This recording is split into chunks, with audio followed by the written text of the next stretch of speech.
We said, let's create some chaos and then figure it out down the line. Unfortunately, nobody cares about you. And they're like shocked, like, I want to spend 100 grand with you. And then you say, nobody cares about me. You reinvest literally everything you make into growing the business aggressively. Sometimes I wake up, but sometimes I don't even go to sleep because of this. When we ask them, how did you discover us? And many times we get like, everywhere, and then haha, laugh emoji. It is a strategy. It is a strategy of being everywhere.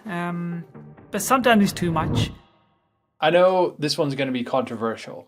Today's guest has sponsored this podcast for over a year now, but that's not why he's here today. He sponsors most podcasts, newsletters, and YouTube channels in the SEO space. And if you're in digital marketing, you've probably seen him, well, everywhere. But the story of how he got to dominate his corner of the industry is frankly fascinating. From a humble beginning painting cars and selling $30 SEO audits, he's managed to build a massive agency generating over $8 million a year in just 4 years. In this interview, we dig into the real challenges of scaling so fast. That's the culture crisis that forced him to fire 15 people, the constant pressure of aggressive growth, and how he manages to stay playful while carrying the responsibility of 100 employees' livelihoods. This is Fery Kaszoni from Search Intelligence.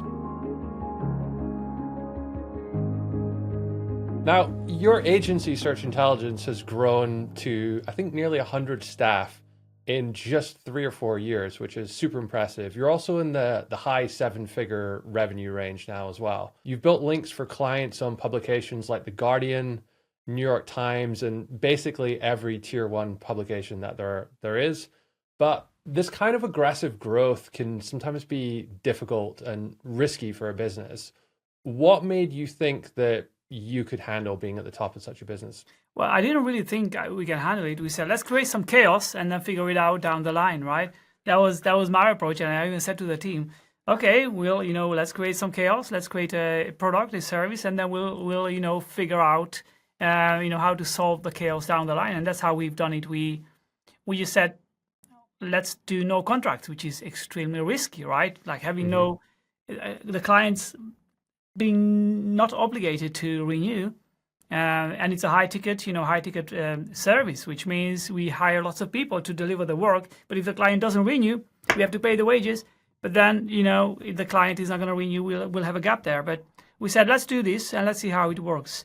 But I didn't think we'll pull it off. I thought, if we don't pull it off, we just scale it back down. But so far, it has worked out well. In the past 3 years, we kept on creating chaos and resolving the problems. And hopefully we can keep on going. Do you see yourself as the kind of creative instigator of chaos in the organization, or what role do you currently hold? That's a good way to put it. I'm going to use that. I'm going to use that internally. I think that's the right wording and the right phrase. I just go downstairs and say to the top management, hey, are you ready for some chaos? Should we do this? And they're like, yeah, let's go, let's do it. And we trust each other, we believe in each other that we can do it, and because we believe we can do it, we'll just figure it out down the line.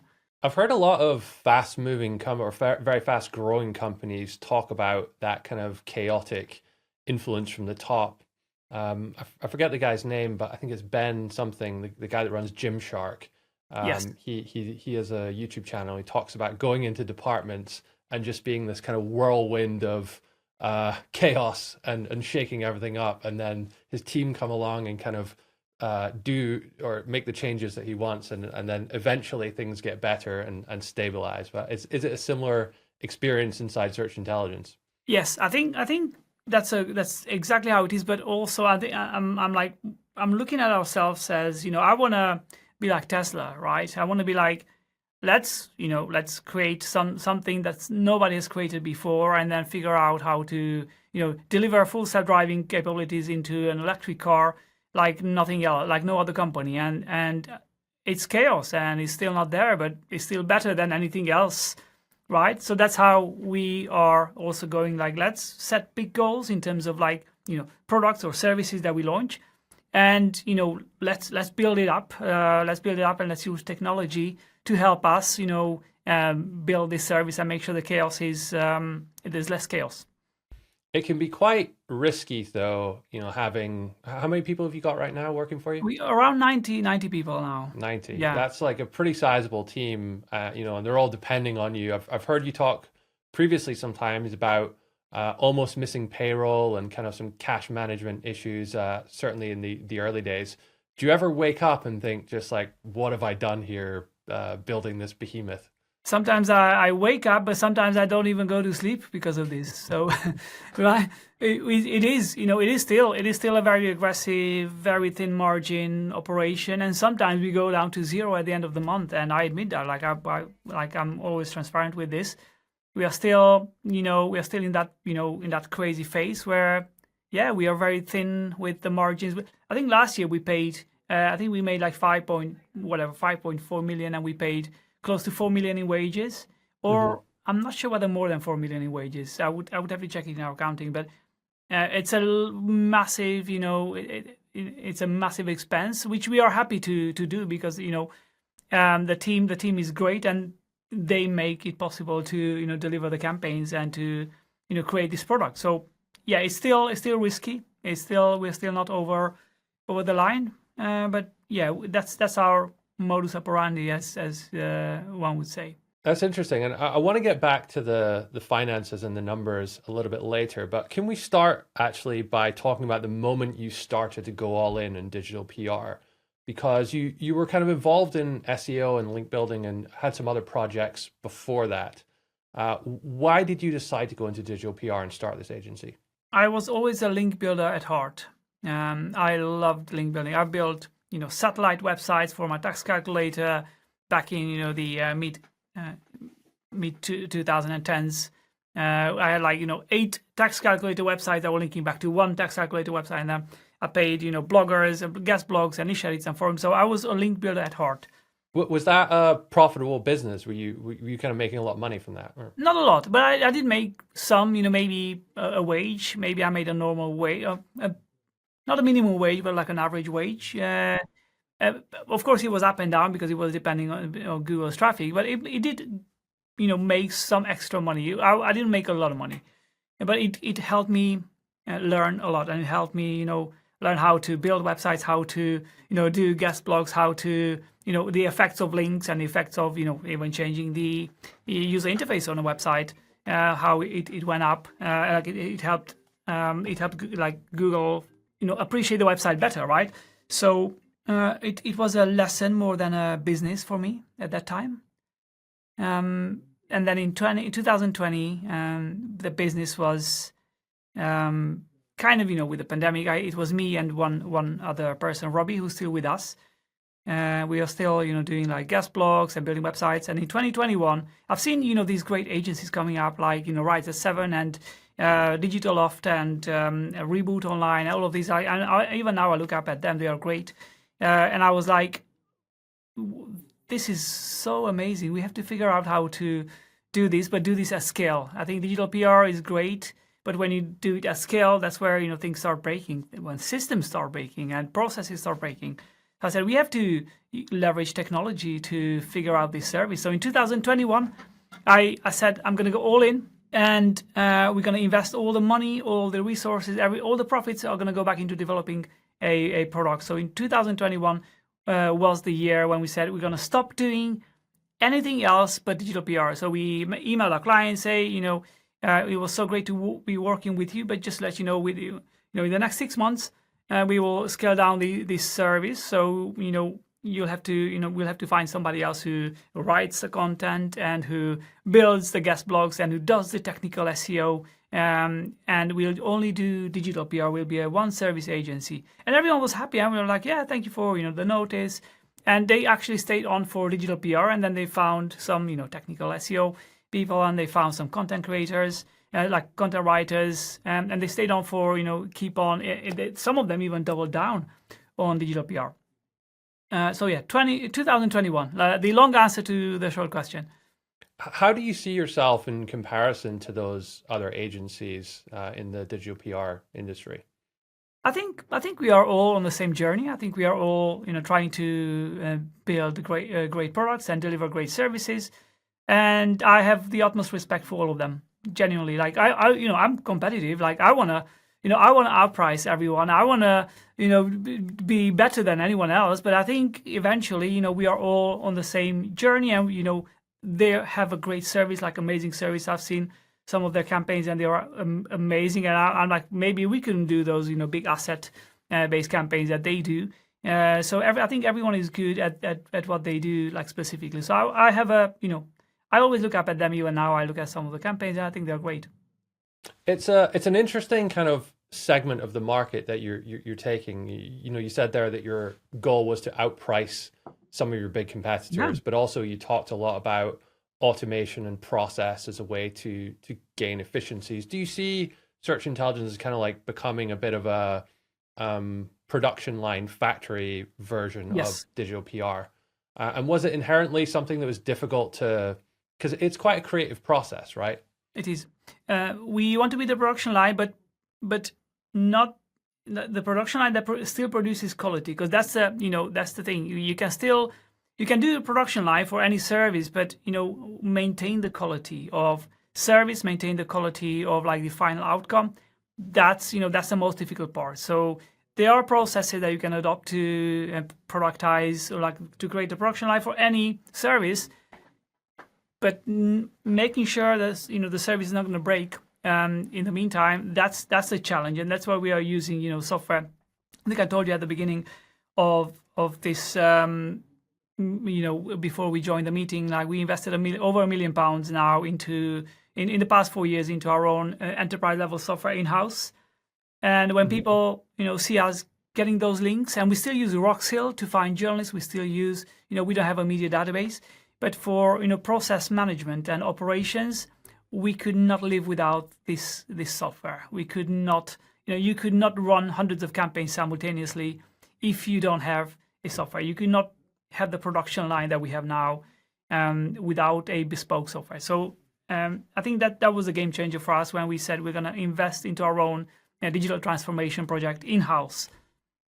You actually have a background in software development and coding. Do you think that helped you kind of take a more structured approach towards in-house development like that? 100%. Like sometimes I have an idea and I say, I'm not sure this is going to, work well. So I book off like 3 days in a week of my time and I code the MVP. And when the MVP is working, and we've had this, even like 6 weeks ago, or like 8 weeks ago, I've coded an MVP for an crazy AI system, and it worked. And then I said to our talented dev team, which is like 9 people now, I said, I have something for you, and are you happy to take this over from me? And they took it over and they made it like this crazy, really, really good software now. So we are going to start using that internally from next year.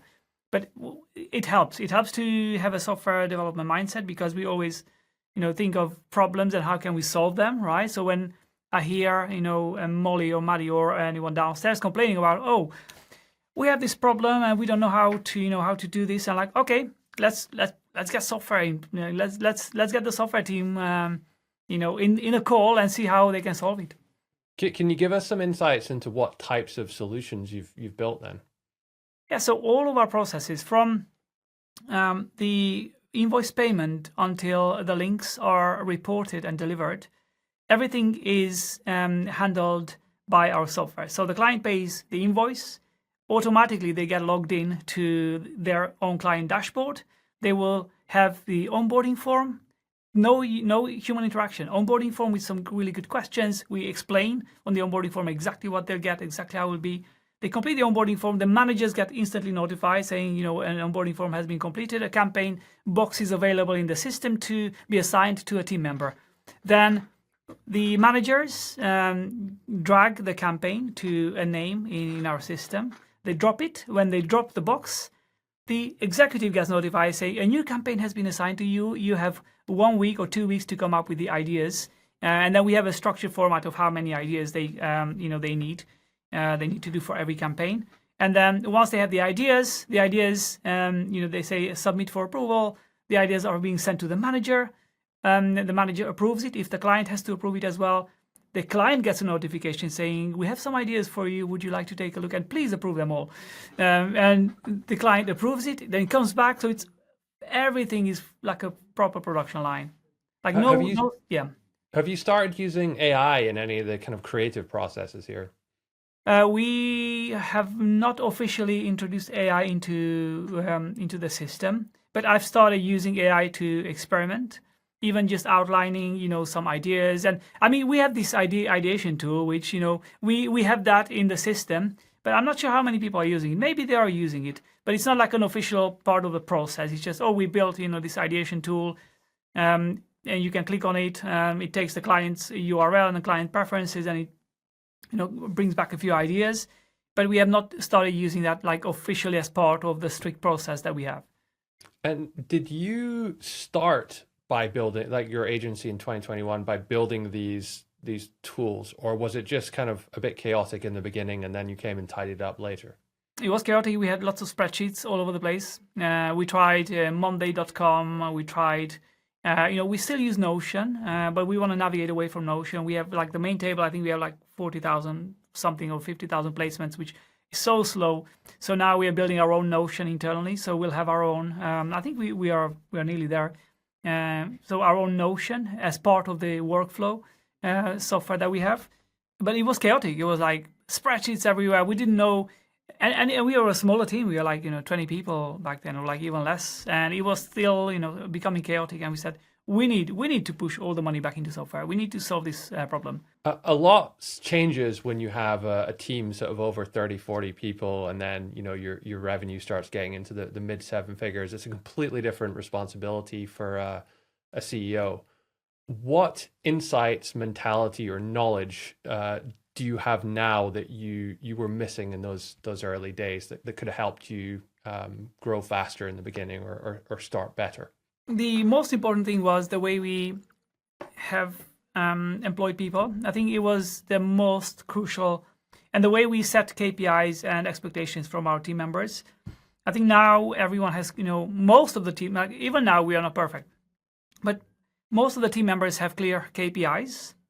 And we have clear, like proper support for them in terms of like system software, and even, team members, supporting team members who help them achieve those KPIs. Initially, it was a bit all over the place. We were like, if somebody didn't pass the probation period, we were like, oh yeah, let's give them like another, 6 months. And now after 6 months, we still like, they got a few links, but let's give them. So we were not as strict with hiring, and we are not as strict with, unfortunately, it sounds bad, with firing.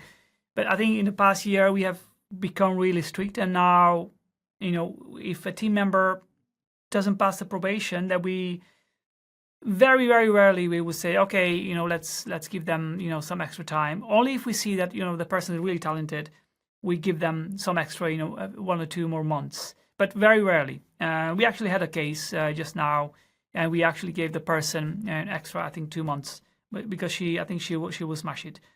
But hiring was not polished as it is now. I think that's the case for most entrepreneurs, though, because it always takes a while and a number of failures and experience. I mean, we've experienced that ourselves, and I don't know too many entrepreneurs that start this being good at hiring. Yeah, indeed, it's a lesson. You have to learn the lesson, and now we have a test before people even send the CVs. That's like, it takes like 2 hours to complete, and it's like really tests for problem solving, for typing speed, for, they have to submit a press release. We check if it's been done with AI or not. We use Originality and Winston AI to check that. I mean, it might not be accurate, but we do like lots of checks before we actually get them on board. I actually read on Glassdoor.com there was a number of people complaining that you didn't give them any feedback on those tests. Yeah. Is that intentional or just a failure of the process? I think it was a two-way street, right? We have a large team, and some team members might feel underhelped. But we are striving. We are not perfect. I think we have like 65, Glassdoor reviews, right, or something like that. And like 2 or 3 are like 2 stars, and the rest is like 5 star, which I'm proud of. Hopefully we can keep on growing that. But we probably could have done things better for many people. But we are taking that feedback on, and we are trying to make sure that we learn from them, right? We always share all the reviews on Glassdoor with the team and say, and we are like, yeah, I mean, maybe it's right. Maybe let's look at this. But I think, yeah, we are not perfect, but we are trying to work with every team member closely to make sure they are helped throughout the probation period.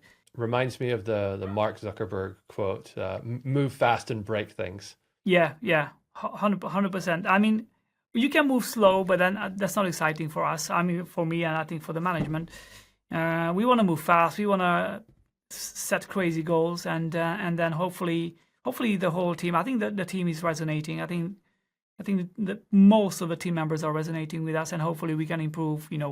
If we improve their life, then they will improve the clients' lives, right? So we want to take care of our team members, and we want to make sure they are happy, even though it's stressful. Like, it's not easy. Like, digital PR, and because you've also done some digital PR is freaking hard, right?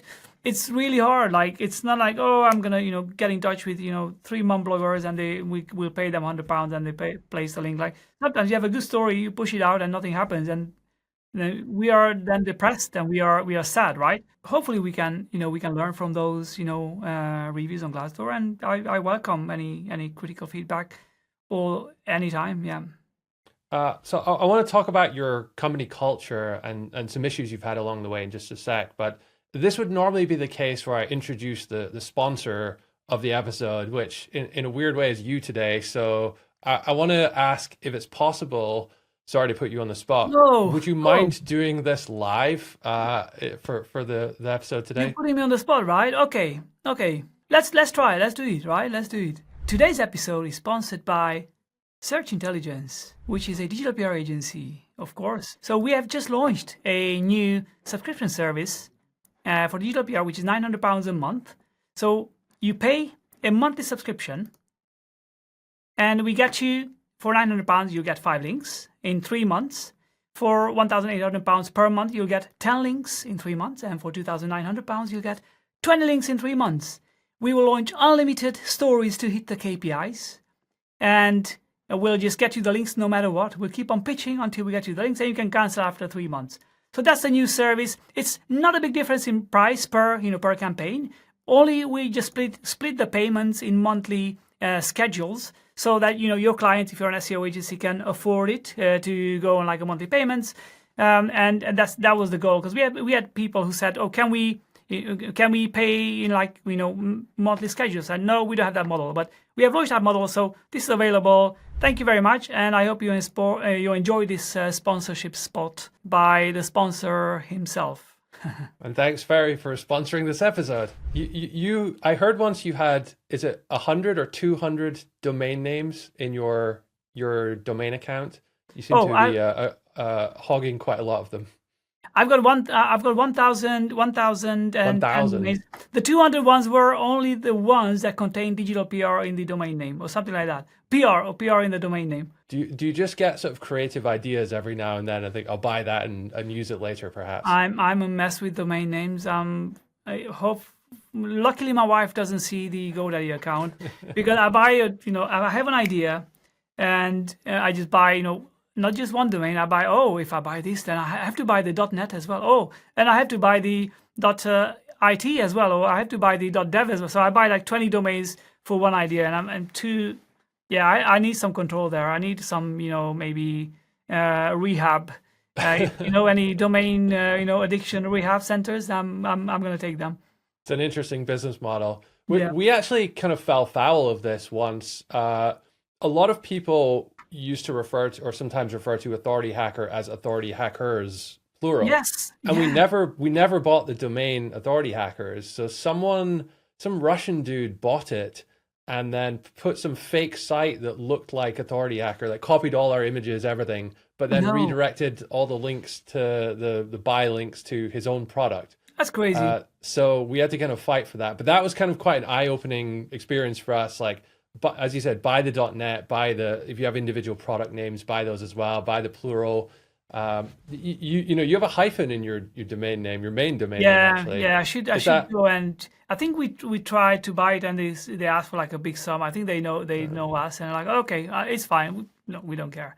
But as a whisper, I sometimes even buy competitors, extensions for like, Ooh. oh, if you have a good domain name, I'm just gonna, buy it so you cannot, buy more domains. I know it's like a bit like evil, but I love So domain names. just on this, is it ever a problem that you're branded .co.uk? Because you serve clients like everywhere, right? We maybe we could have even more clients if we had the .com one. I don't know. We launched this digital.pr, which is very very kind of independent, not country related. So I think if people buy because they know me, they know the service, and they know the company. So I want to test, even just to put just plain text on a white background on the website, and I bet we will still have, almost the same amount of inquiries. I want to test this for like a month to see we have changed the website, no colors, nothing, and we do have to update the website anyway. But we just add heading, content, 2 images, and then contact us here. I want to test if people will still buy from us because they know the brand. There's a big trend going on right now in online courses where instead of building websites and these long form sales pages with the VSL at the top that's traditionally courses have, instead creators are putting together a Google Doc with a more summarized, succinct version of what they're trying to say, and then they just share that document with all their prospects rather than even have a website. So it's definitely, there's something in that. That I don't think the fancy website is really doing as much sometimes as people give it credit for. Yeah. It's everything else really. If your service, if for selling your service you need a super fancy website to be able to convince people to buy, then you have a problem, I think. Let's get back to the team and scaling and culture challenges. You've talked previously when I was doing research for this about having to let go of 15 people in a 3 to 4 month time period because, in your own words, your culture became toxic. What did that experience teach you about your own leadership? I think so the lessons were that before we hire people, we have to first assess them well, but also when they come on board, we have to set clear and strict borders, right? If somebody starts gossiping about one of their colleagues, I'm sorry, there's no more place for you here. And we didn't do that. We were like we were allowing gossip, and we hired mostly very young people, like early 20s, and some of them were like absolutely like amazing and like they're real beasts and they're business minded and so on. But some of them were like, we had another university, we are going to like high school. That's how it felt to them, right? And they were like, yeah, it was a too loose culture. We allowed everyone to just do whatever they wanted, without setting clear boundaries of this is who we are, this is our culture. Respect is the only thing that matters when you communicate with somebody else. You cannot be by any means disrespectful. And we didn't set these clear expectations, and that was the biggest lesson. After that stage, it was like I think 3 years ago, 2-3 years ago. I think 2021 when we started growing, or like early 2022. After that, we are like, no, there's no way anyone can speak bad things. Even in Slack, we never publicly call out anyone ever. If we have to say something about someone publicly in Slack, only say good things. If you have some concerns, go privately. And that's an unforgivable mistake, right? We never, an unforgivable attitude that we have as a clear rule. We have the utmost respect for each other, and we have kindness and love for everyone. No negotiations there. And what happens when that doesn't work out? Are you now much quicker to just get rid of people? Absolutely. Like if somebody disrespects another person and willingly, or like bad people with a colleague, or like they have like a bad intention towards a colleague, we have now a very strong HR department with very strict processes.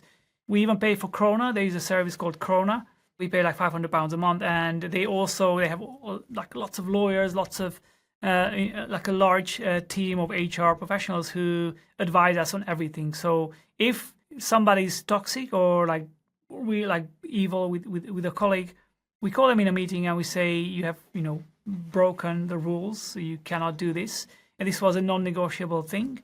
Sometimes if it's not like extremely bad, like I know, like it's not like critically really really bad, then we give them one warning and say this was the last time this happened, and please, this cannot happen one more time, because that's gonna be like that. There's gonna be no more time. So we are very strict with this and very on the case. I remember, so Gail and I used to run an SEO agency 11, 12 years ago now. Wow. The biggest challenge we had, and we were not at the kind of scale you're at, but quite a bit smaller. The biggest challenge we had is, as we were growing quite aggressively in the beginning, onboarding new team members and getting them to the level where they could be impactful and deliver for clients quickly was a challenge. Like, we were under quite a lot of time pressure because we'd won all this new business and Yes. we had to serve it. That led us to a lot of what I would look back on now as substandard hiring decisions. Like, we wanted someone in quickly just so that we could serve the client. Have you ever had to do that? And how do you ensure that you get that kind of balance of quality while still growing so aggressively? Oh yeah, we had that quite a lot, and we still probably have it. But we had it even. It was even worse at the beginning, where we did not have even a training system. So we just brought people and said, like, here's the campaign. This is how we shared like a document with them, and then that's it. You just go and do it. And then it was wild, because with the same as you said, when you were growing, we were like, lots of clients coming on board, and we're like, oh my god, we have to deliver. So here's the campaign. Here's the client, what the client wants. Let's do it. But we still gave them like one-to-one meetings, but it wasn't as structured. It wasn't like a proper training system. Now we have, I think, in 2022, when these, I don't want to say the people were toxic. I think we allow the environment to be toxic. So when the environment was, a bit toxic, I don't want to, probably the people, if they came in now, they would not be behaving like they behaved, because the environment is better for them. So the environment was bad. But back then, we didn't have a training system. So when that happened, we said we need a training system. We need to, like structure. I think we have now 30 modules in like Illumi. It's a system called Illumi, and everyone who comes on board, we give them training. But initially, as you said, it was wild. Like, that's the biggest challenge. Like, when many people join, how do you make sure they get up to speed like fast? You are currently sitting in, I believe, is it Whitney, just Yes. outside of Oxford, Yep. which is not too far away from London in the UK, for those not familiar with it. How on earth do you find so many people in such a small town? I believe there's less than 30,000 people live in Whitney, and about 160,000 down the road in Oxford. Yes, yeah, good. Wow, you've done the research. That's pretty cool. So we have about 20 people in office, and then all the PR team, most of the PR team are in the UK remote. So we have a large remote team, right? We have about 20 people who are part of the media team, the video team, part of the core management. We have a big part of the outreach team, like people who just send emails, don't do campaigns, but they support the PR executives, and we have some admin, and yeah, we have almost like 30 20%, 25% of the team in office. So it would be hard if we wanted to hire 100 people just in Whitney. It would be hard. It would be very difficult, unless you hire juniors and then you have a solid training system where you hire anyone and then you level them up, like almost like, I know it's not a good analogy, but McDonald's, they can hire anyone and they have a process, a training system. They bring them in and that person can contribute to like the highest level because the system and the training is so good. So that would be the only way we could actually scale here, if we improved the system even more. It's I've never worked in McDonald's, but I know a lot of their processes are just like so well structured and documented throughout the entire world. So down to, for example, when they put your food in the paper bag, they're told to fold the bag outwards towards the customer, and everyone around the world Wow. follows that process. That's the level Wow. of detail, and Yeah. that's what it takes to get not anyone, but like almost anyone to be able to work there. Indeed. Do you see yourself and search intelligence in any way as a kind of McDonald's of link building or digital PR in that way? And I don't mean to kind of like cheapen it, but like from the kind of super structured approach. That's what we want to be. Like we want to be, and I think we kind of are. We are becoming that, the McDonald's of the industry. And yet we are not perfect, by the way. Like we have our flaws. We are not perfect. We sometimes, forget to reply to a client because the email goes down. Yes, I admit we are not perfect, right? But that's the goal, to create a system so advanced, so perfect, close to perfection, that we are becoming the McDonald's, or like, the production line of like Tesla, right? The machine that builds the machine. Like Tesla and McDonald's are like my two big inspirations for the business. How can we generate a service that's cheap, good quality, delivered, or like always delivered on time? I mean, we still have, timeline issues. I think most PR agencies have. But we still, we are still not perfect, but that's the goal. The McDonald's, approach, that's a good one. I didn't even know that even the, folding of the bag is, is important. So yeah, that's what we want to be, at least. Do you see yourself as, or do you like Elon Musk's approach to marketing for his various businesses? You sort of, you do all these hilarious videos. I mean, you dress up in wigs. You've done kind of rap videos with different members of the industry, and brought a lot of fun to what can sometimes be a bit of a dry and dull B2B industry. But at the same time, you're also trying to convince major brands to trust you with their PR. Is there a kind of like risk that you maybe lose out sometimes, or come across as unprofessional in certain circumstances with this, do you think? I don't know. I don't think so. I don't think because we have some really big brands, coming and work with us. I don't think, we're not trying to be the silly, funny, right? We're trying to be like, and at least that's the intention, and that's what we are aiming for with our videos and with the work. Like, don't be the silly funny that, jumps off whatever, but be the clever funny. So people are like, how did they even think about this? And then some of the clients come into a meeting and say, like, I've seen that video that's so creative that I want to work with a creative company like this. So I think humor is a good way to communicate, and I think if you can add creativity to the humor, I think that will actually capture people. Because the marketing directors are still people. They still love to see like entertainment. They still love to see infotainment. So I don't think it would push back big brands, and it didn't push back big brands. We had, we cannot talk about some of them, but we really had like big brands coming to us just from the wig, from like, oh, I've seen you in like that wig, I loved it. Do you think maybe because digital PR itself requires more extreme level of creativity, sometimes when you're working with a brand in an industry that's maybe a little more dull, you need to inject something into it in order to make the campaign successful? So that's actually quite representative of what the company does for its clients in the end. That's a good point. I didn't even think of this this connection, but I think it is true. If people see extreme creativity, and like that makes them think, how did they even come up with this? Like, where do you come up with these? Then they're like, maybe they have some level of creativity that can help our brand as well. Yeah, I think so. I think that is true. Are you seeing something here with this? Because I mean, some of these videos they've basically gone viral, and get thousands, tens of thousands of views. And I'm sure you get a lot of inquiries of them. Like, what are you seeing that everyone else has missed here with this opportunity?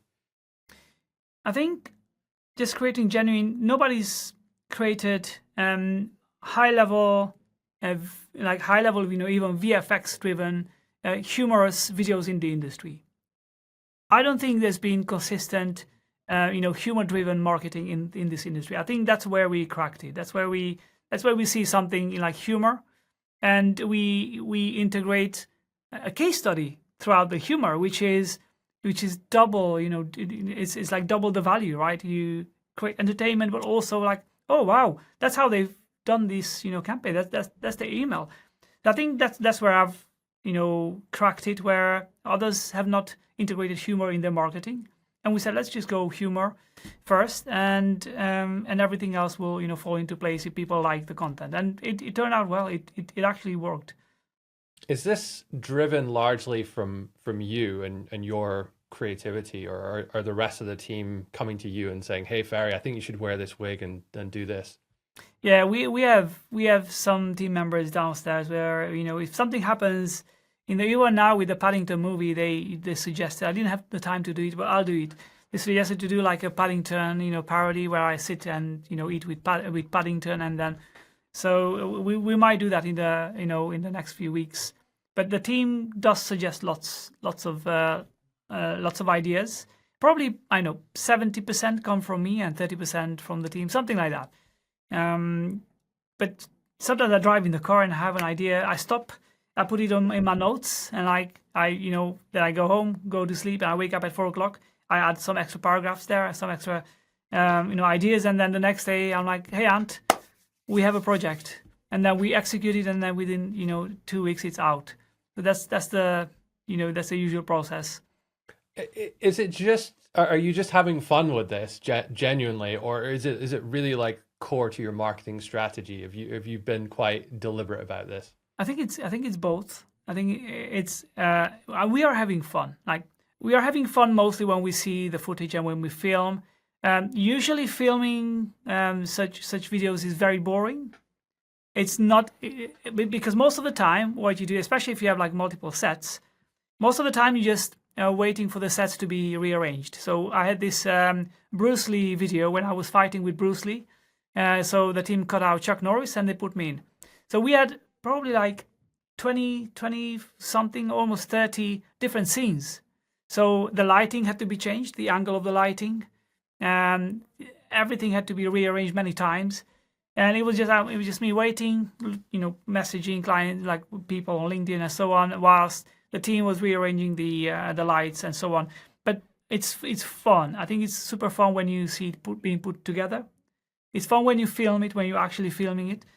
But it's part of our strategy. I know people are waiting for our next video, our next content, and I almost feel guilty because I've not produced quite as much lately, because we are back in the business. Also doing too many conferences this year. I think I've done too many conferences, so it kind of limited my time to create these videos. But I know people are waiting for it, so it's part of our core marketing strategy. It works the best for us. And do you ever get any pushback from this? Do you ever get any kind of negative comments or hate from people in the industry? Probably. Very rarely. Very, very, very rarely. We try not to be offensive. We try not to be political. We try to keep everything like as neutral as possible. Don't go into, different territories that, could cause like controversy, or could cause like people having very strong opinions. So it's always, our content always has to be neutral from every, perspective, every, political, and everything that we do. It's got to be neutral. So we don't really get maybe sometimes, but very, very rarely. How do you, because it's quite difficult to put yourself out there as much as you do, and kind of be resilient to when you do get the occasional negative comment. It's quite hard. I think that puts a lot of people off creating content and sharing more about themselves with the world. What advice would you have to people who maybe have that fear and are a bit worried about it? Yes, very good. I have a system for this. So whenever I have a person who attacks me in the comments, and I did have it sometimes, very, very rarely, but it does happen. What I'm doing, I'm taking a revenge on that person.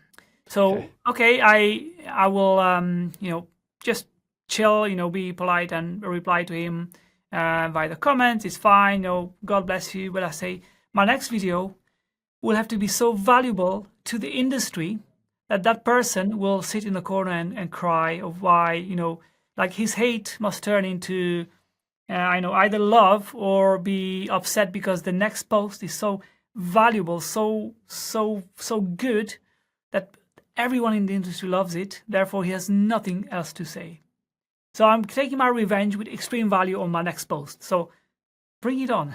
Is that the saying, kill them with kindness? Yes, 100%. It works so well. And it works. And sometimes, those people who have had bad comments, they start like, oh, wow, this person is actually, he's a good person. He's, and he stops, he actually starts liking my future content. It works pretty well. Kill them with kindness. It's the best way. There's a good Tim Ferriss podcast episode from a long time ago now, so over 10 years old, I think, where he talks about once you get past a certain size and the number of people who are seeing your content, it becomes really hard to conceptualize and imagine that many people, right? We can imagine being in a room with 15 people, but it's really difficult to imagine standing next to 100,000 people, right? Yeah. And if you go into any city with 100,000 people, and you take all of those people together, there's gonna be a few people with some screws loose that are not gonna like anything you say. It doesn't matter what it is, and it's not because you have something wrong in your message or something wrong with you. It's just people are different, and you can't please all the people all the time. Absolutely. That's a very good way to put it. Now I'm gonna think of this when my next comment. If there's gonna be a more vile comment, hopefully not. So you mentioned you've been to a lot of conferences this year. You also have basically sponsored everything in the SEO and online marketing industry, including our podcast. Is this a strategy to just kind of be everywhere? Yes, sometimes too much everywhere because of our loudness out there. We sometimes have so many clients that we literally have to reject them. So we're like, this, whatever, money we spend this month is just wasted money because we cannot, take the clients on board anyway. Like we have an overflow. So it's like, it is a strategy. It is a strategy of being everywhere. But sometimes it's too much. I think sometimes it was like too much. We were like everywhere, but too everywhere. And then like, how do we cannot hire fast enough. Our systems cannot take on as many clients, but it is a good strategy. Luckily we have managed to build great relationships, with you and with some other really good people, even on YouTube and on many platforms. I think it's more than a sponsorship. I always feel like there's a friendship, and I appreciate because I know you would not sponsor any service. I know you have a strict. I feel honored to be, partnered up with lots of other people. And it's an extra pressure for me as a business owner to make sure we, as much as possible, we don't disappoint our clients because you put your face on your channel to talk about our service. Therefore, I have an obligation to you and to Matt and to everyone else who, we work with to make sure that our service is good, so that we deliver as much as possible and as much value as possible to our clients. But it's a good strategy, and that's our approach. A blanket, be everywhere approach. There's an interesting dynamic with sponsorship that happens a lot, where the companies willing to pay top dollar to sponsor are often, the crypto scams and like the kind of dodgy end of the spectrum companies. So it's real difficult as a creator to find someone that's willing to pay for sponsorship, but also is going to deliver something that's quite valuable to your audience, and you're going to be like comfortable putting your name behind it, especially in the SEO industry. Indeed, yes, and that's why I appreciate our collaboration, and with everyone as well who we have collaborated. How do you even begin to measure the ROI on something like that? Yeah, it's I think it's we don't. I talked about this. Like we don't measure, the direct ROI, and maybe we should. Maybe we should take a more scientific approach. But we don't, and it worked out quite well. The most important measurement is in our inbox. How many people say the word everywhere, right?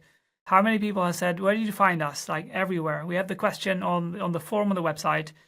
Where we ask them how did you discover us, and many times we get like everywhere, and then haha laugh emoji. And they're like, okay, our marketing worked in the past 2 months. It's good. And what challenges do you have in then trying to meet that demand? Is it just you can't hire fast enough, or you can't onboard as people quick enough?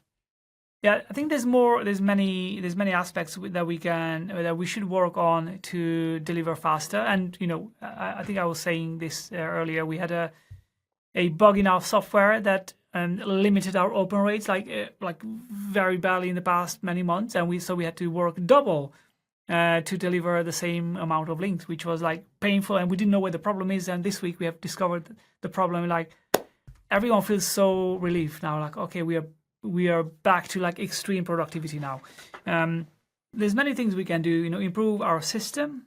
That's the biggest challenge. How can we deploy features in the software fast enough so that we increase the efficiency. So we reduce the communication between teams. Everything should be automated. We should not have meetings because that's where lots of time is being wasted. But also educating clients. I think a big problem is in the digital PR industry, and I think many other agency owners in the digital PR world, and maybe even you, are aware of that. Educating clients of exactly what the service is, and make sure they are being re-educated every 2-3 months. Not all of them. Many of them are like, I know how this works. Okay, let's do it. But many of them come on board, and it's our responsibility to make sure they know. Digital PR, especially this specific service, is not a lead generation service. It can be. It probably will be, but it's not a direct lead generation service. It's not a brand building service. When we talk about how great your product is and how revolutionary that new feature that you have just put on the website is, nobody cares about that. So it's our responsibility to educate them, and if we do that at the beginning, then the output is going to be faster. If we can get the client to say, let's say if they are a sleep client, they should agree initially to say, just run with any stories. Let's say they sell mattresses, right? And we have to tell the client, we will run stories that are about sleep. How to get your kids to fall asleep on Christmas Eve. How to get your, how to fall asleep on an airplane where you're traveling. Or how, expert warns not to wash your sheets or not to make your bed in the morning. As long as they agree with this, then we can run and we can be super efficient, because we can just, get out lots of campaigns, different angles, and the client will be happy. But if the client's like, oh, I only want you to talk about these king size mattresses that we have just launched, like, good luck getting links with your king size mattresses, because it's not going to happen. And it's the same for every industry. So as long as we work on educating clients what's coming down the line, that's where we can work on the efficiency of the team, but also hiring as well, of course. Finding good people, especially in the industry, and not just talented people, but people who are driven and who want to work, who are hungry, because that's why we have like a large part of the team. But that's what we also need if we want to grow. Not just people who can do campaigns, but people who actually do campaigns, right? Last year, you made this big kind of public announcement that you're trying to hit 10 million in revenue in 2024. Did you make it? No. It's probably so. This announcement was mid in like the summertime, and we said we're going to launch, these new services. The subscription service was about to be launched earlier. We wanted to launch it in like September. We didn't get there. If we would have launched that, maybe it would have gone to closer to 10 million than we are now. We launched it. We launched it last week, and in 4 to 5 days we had about 37 clients joining us in like less than a week. It was mental. We had to stop the buy now button because they were like, people were just buying. So if we had launched this when we wanted to launch it in like September, maybe we would have gone closer. And some other services, well, we want to launch, productize our software that we have built, the enterprise software for running the operations. We want to productize it and launch it and give it away to other agencies and SEO companies. That's a massive business that we would have. yeah, we could have made a lot of money with that, but we didn't launch it yet. It's coming, but we still have some things to solve. In 2024, probably about 6.1, 6.2 million in revenue. That's the number. It's short of 10 million, but it's more than the 5.4 million that we had in 2023. So we have not hit the stars, but I think we are getting close to the moon. Do you see there's a risk of plateauing? I mean, are you ever going to run out of potential clients, or are there any hard limits on how big a business like this can grow? You mentioned maybe exploring some SaaS opportunities with some of the tech that you've developed. Like, where do you see this going in future? I think we can go probably 20 million would be the extreme border where we would be like, we already work with, we at that point we might have 50% of the SEO agencies in the world working with us or something. I don't know, some crazy numbers, but with 20 million we would probably be plateaued in terms of like team size and what the email sending can do, because you cannot just send out 20 million emails a day and then all the stories that journalists would receive would be from our company. Like they would that would probably not be sustainable, or like 50% of the stories that journalists would receive would be from our company, which would probably not look good in their eyes. Maybe they would love it because they're good stories, but I think that's kind of where the limit comes from, like the email sending and also the management of the team and the management of clients. But who knows, maybe with software we can keep on innovating and maybe building it up so we can do more than 20 million. Maybe, I don't know. Or you have to start buying the newspapers at that point, maybe. Yes, right. Like that's thanks for the tip. Maybe there was a joke. Somebody on LinkedIn said that our company controls like 30% of like the British media, which is not true. But that would be pretty cool. To 30% of the stories in the media should be our our research and our expert insights and so on. Something that you've publicly talked about quite often is how you reinvest literally everything you make into growing the business aggressively, and it's paid off quite well. I mean, you've grown aggressively and you've hit some really impressive numbers in a very short space of time. Are you concerned at all if things slow down or shrink, that kind of leaves you exposed personally? Yeah, 100%. I'm terrified by that thought, and it can happen. I mean, we've seen we've seen the industry stuff, like it's stuff out there, so it can happen. And I'm terrified. I'm building everything in public, and we don't have like millions in the bank. So what's gonna happen if we have to lay off team members? Hopefully not. We don't. I don't think we would have to anytime soon, but I would be terrified of that because I would feel like I failed other people who look up at us and who who see us going, and they get inspired by us, and I would feel like I failed them if I failed the business. So it's an extra pressure on me to keep on pushing.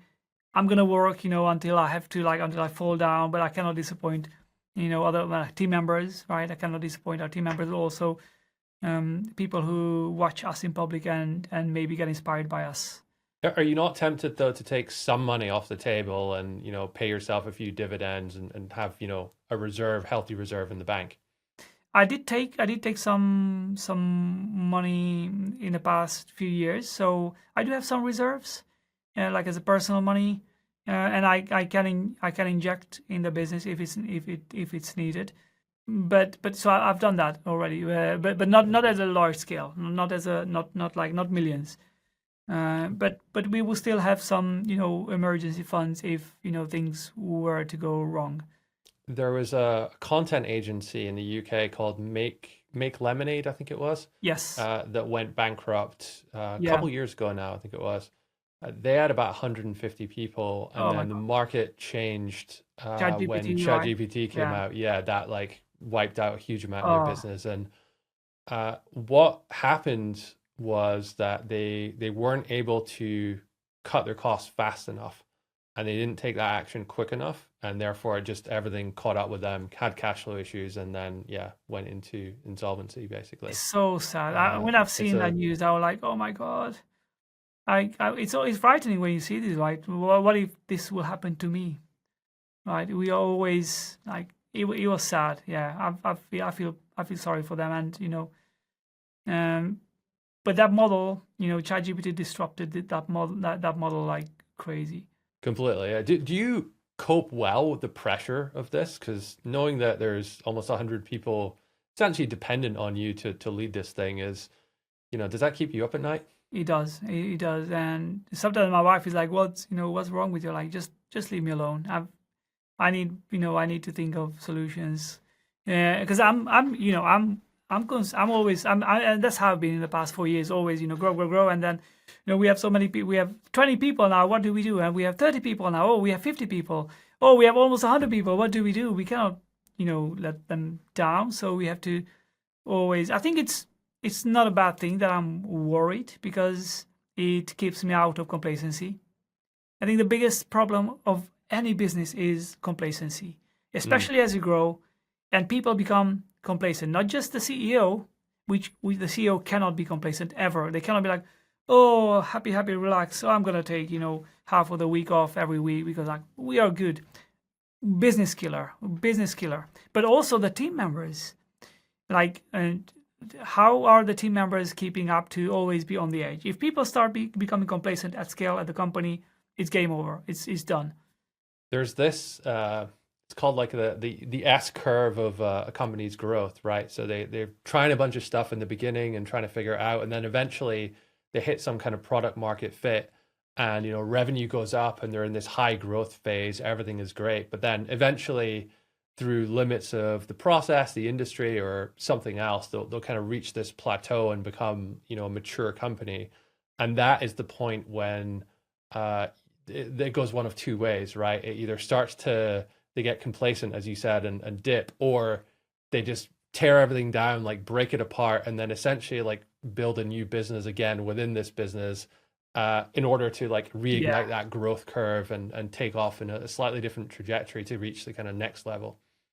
And I think it's needed. I think you need to, every time you get to a new stage, you need to go in, throw in the nukes in the business and say, we are revamping this process, that process. And some team members will be, upset maybe, but, like it's otherwise it's going to go down, right? As you said, the S is going to go down, like the S curve. So I think it's very important not to just say, oh, this is the process that we've used, and why would we change it? No, let's change it every 6 months. Let's question ourselves. Is this right for this, client base, for this revenue, for this team size that we have? Probably not if you have grown fast. So let's just, revamp every process, every step. And we are actually doing that. We are now rebuilding, lots of parts of the process where, as I said, we remove Notion and we build. It's very, very important, because otherwise it would just, complacency will settle in. In chasing these aggressive revenue targets, 10 million a year, that's 10 million pounds as well. We should point out that's like $12-13 million. Yeah. What sacrifices are you making now that you promised yourself you wouldn't? I think I promised that I'll spend more time with my kids and my wife, and it's not happening yet. I mean, this summer we went away for like 6 weeks. And I'm always saying to my wife, yeah, but who goes away for like a 6 weeks vacation? But I still worked. I still had my laptop with me, and we went to like many countries, and so we probably took off like 1.5 or 2 months this year as like family. But it doesn't mean that I'm there for them. It means I was there then, and then I'm really in the business and in other times. I do spend like Sundays I always spend with the family, work. But do you work on Saturdays? Or? I work on Saturdays. I work full time on Saturdays. Wow. There is, the irony of the like the 4-day work week, where you write, oh, we are a 4-week company, but I do work on Saturdays, and Fridays as well, of course. But I promise I'll spend more time with my girls, and my wife, and I'm not doing that yet because I just want to keep pushing with the business, which is, hopefully one day it will come. But I'm using the summer holidays that we took off 6 weeks to kind of get a jailbreak with my wife. Like, what do you want? I spent the whole summer with you and with the kids doing like 15 countries. So I have the right to stay a bit later, to build up this, to go in a meeting with the dev team or whatever. Are you a workaholic? I probably enjoy work a lot. I probably am, like, if it depends on what how would you want to define workaholic. But I do enjoy work a lot. If I'm not working, I'm like really, really bored. I feel like, why is time passing and I'm not doing something interesting? Do you think you're going to be one of these people that works, for the rest of your life until you die, or would you Yes. ever see yourself retiring and sitting on a beach? Not in the traditional way. I think if people start retiring, they will actually die.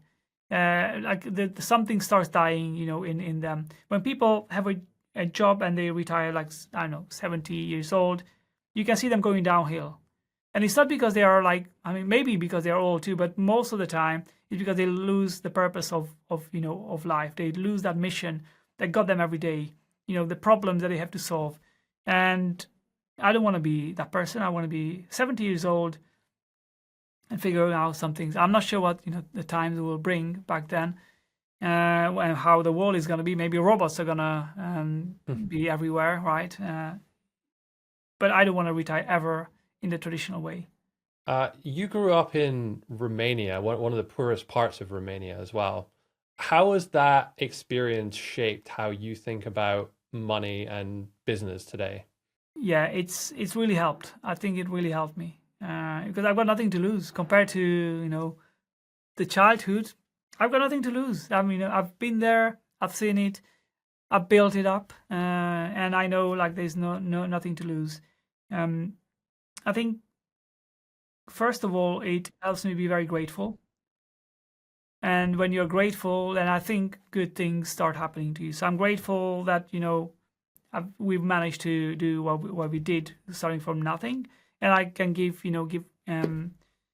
I can thank the universe all the time, like God or whatever, how great things have turned out.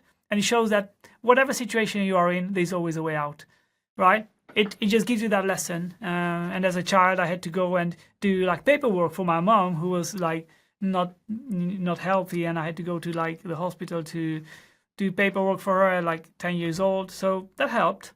And I had to go, I mean, I know it's embarrassing, but as a child, we did not have, money as much as we had to. So my mom was like, please go to the neighbor and ask for some money until I get the pension. And I was a salesperson at the age of 10. And like, hey, I had to convince the neighbor to give us like, whatever, sum of money to buy some food. So that was like the first sales training for me when I was 10 years old. And I think that helps now. I think it really helps. You still do all of the sales calls, the initial sales Yeah. calls for search intelligence Yeah. as well. Yeah, people are sometimes shocked, and they don't even know I own the company, or like I'm the CEO. They're like talking to me, and they see this great energy, and they're like what's your role at the company? I'm like, well, I'm part of the leadership. I'm like, I kind of I've founded the business. And they were like, whoa, I thought like it's going to be a salesperson coming in the meeting. I'm like, no, we don't want a salesperson going in a meeting and selling just so they can get a commission, and then having the wrong clients on board. So it's always a 15-minute meeting. I'm always trying to keep it as short as possible, and I outline everything. I say, nobody cares about you. In every team meeting, every client meeting, I say, just to let you know, with our campaign, we will run these stories and not those stories, because unfortunately, nobody cares about you. And they're like shocked, like, I want to spend 100 grand with you, and then you say nobody cares about me. And I'm almost hurting the feelings, but like in a purposeful way. I want people to understand that the stories that's going to run are going to be about something else, because that's what the press cares about. And I just want to make sure that we have the right clients on board and they understand every aspect. Do follow, no follow, and everything else they have to understand. So I think it's good. I think most companies get a founder bonus, if you want to call it that, for sales. So if you're speaking to a potential client, doesn't matter if you have the best salesperson in the world, you're just going to convert better because you're the founder, and there's a kind of aura or something about that communicates something to the client that works well. Do you ever see yourself though let's say you double or triple in size, surely at some point you have to step back from that. Yes. But in order to do that, we have to. So, what the strategy is, and in my head, we have to get the person who is going to run the meetings, or the people who are going to run the meetings, 6 months prior to that, they will have to show up in my videos so that the world gets to know them and gets to know their personality, gets to know who they are, so they can see the authenticity. And then when they book the meeting, oh, I've seen you in Fery's videos, I know you. And then they will be, almost like me, right? So that's the strategy. If somebody has to go in a sales meeting, they have to be on social media in my videos, or in like a company channels, which by the way are kind of abandoned now. But we have to, that's the only way I would see this working like really well. Because otherwise, if people don't know you, and it's a different conversation when people already see you and know you. Do you think growing up poor makes you more or less willing to take risks now? More willing, yeah, 100%. Like, is that because you don't have the safety net or the perception of that, and you just like, I need to go balls to the wall with this to make it work? Absolutely, and especially because of the thought that whatever happens, whatever situation you are in, there's always a way out. We'll find a way out, right? And it's been proven to me many times throughout my life. Therefore, bring it on, right? Bring it on. Like, we will find a way out anyway. If we have to scale down, or if we have to die, which we won't, hopefully. But if that would happen, there's always a way out. We've done it before, and there's always a way out. So that really makes me more aggressive in terms of like business, in terms of like sports. As I said earlier in the podcast, like, I respect and appreciate all the agencies, and I look up at them. But this is a football field. Like, we play football. Let's play football by the rules, and it does make me more aggressive on the field. Absolutely. Do you think you're trying to prove something to someone or to the world? I try to prove something to myself of what's the limits. What's the what's the limit? What can we achieve? Right? Not to the world, I think. Maybe prove to the world that things are possible. I think the story of coming from nowhere and pushing the limits more and more and more. Hopefully it inspires others, because I think that's an ultimate satisfaction for me when people come to you and say, man, like, this is crazy. I'm on the same journey. I've had a rough childhood. I've had a rough upbringing, and you give hopes, and that's so powerful. It's so powerful when people message you. So maybe that as well, like knowing that some other people will be hopefully inspired, hopefully, right? And that's an extra pressure on me not to let them, down with what we do. Do you consider yourself, last question, by the way, do you consider yourself successful? And if not, what does success look like to you? I think in depending on which, financially, I'm not necessarily, successful by my definition, but I think by my definition, I would own, multiple properties, and probably that's where I would say, I'm super successful in terms of like wealth. But in terms of human, I think as a human being, I think I am kind of successful. For me, success is when you're honest, you never have to lie, and you contribute positively to the other humans around you. For me, as a human, I think I'm successful. I never say a lie. I never, deceive anyone. I'm always honest with people and transparent. And I think, from as far as I know, I'm a genuinely good human being. And because of this, I think I am absolutely successful. Amazing. Fery, thanks so much for sharing that with us today, and opening up, and yeah, as you said, being genuine with how you feel about these things. Is really interesting to see the kind of like behind the scenes of how you've built this successful agency. Thank you. It was an honor to be here. Where should people go if they want to follow you? You post a lot on LinkedIn, right? Yeah, LinkedIn is my main place. Just Fery there. Where's the name? There, there, down there. just search that name on LinkedIn or on Google, and then you'll find me. I'm on YouTube as well. I should go a bit more crazy on YouTube, but maybe next year. I mean, we have to learn from you, Mark and Gail, and start going more crazy on YouTube. But yeah, LinkedIn is my main place. Brilliant. Well, thanks very much, Fery. It was a pleasure to have you on. Good to be here.